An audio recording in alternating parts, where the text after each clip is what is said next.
ఇక్కడ ఉమ్మడి అనంతపురం జిల్లాలోని అన్ని మండలాలు కుత్తి, గుంటకల్లు, పామిడి, తాడిపత్రి, కళ్యాణదుర్గం, రాయదుర్గం,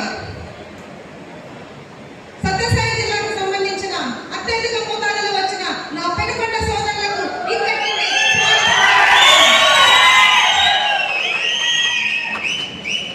రావడానికి ఎన్నో ఆటుపోట్లను ఎదుర్కొని ఆర్థికంగా మానసిక ఉంచడానికి అన్ని అడ్డంకులను తొలగించుకొని ఈ సభా వేదిక నుండి వచ్చిన నా పెనుకొండ సోమందిపల్లె సోదరులందరికీ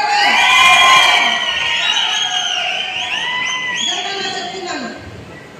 ఈ వేదిక నుండి మనం సాధించిన విషయాలు, సాధించుకోవాల్సిన విషయాలు ఏంటో రెండు విషయాలు మాట్లాడుకుందాం. కూటమి ప్రభుత్వంలో మనం ఎక్కడున్నాం, ఏ స్థానంలో ఉన్నాం అన్న గుర్తుపెట్టుకోండి.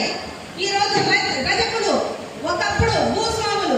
ఈ చరిత్ర సభ్యులందరికీ కూడా పేరు నమస్కారం.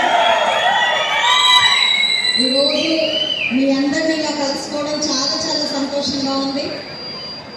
ఇలా మీ అందరినీ మరొకసారి కలుసుకోవడానికి ఇద్దరు ముఖ్య కారకులు. ఒకరు నా రజక జాతి.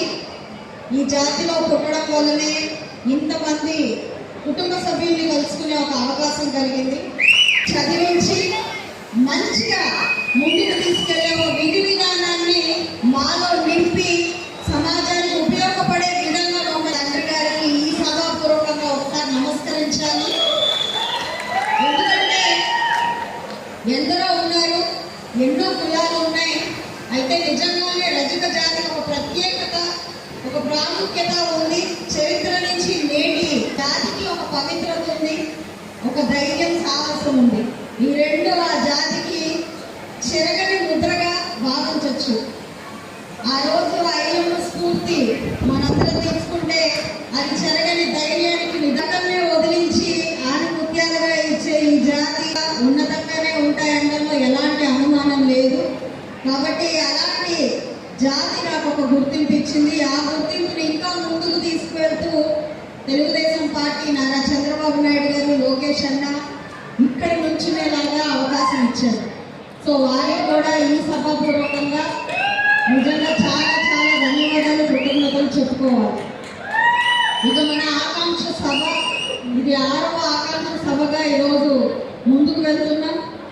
దూర ప్రాంతాల నుంచి కూడా ఈరోజు మేము మాట్లాడే 4 మాటలు వినడానికి ఎక్కడెక్కడి నుంచో వచ్చారు అని అంటే ఇది నిజంగా మనకు మాత్రమే ఉండే ఒక గొప్ప లక్షణంగా నేను భావిస్తున్నాను. ఎప్పుడో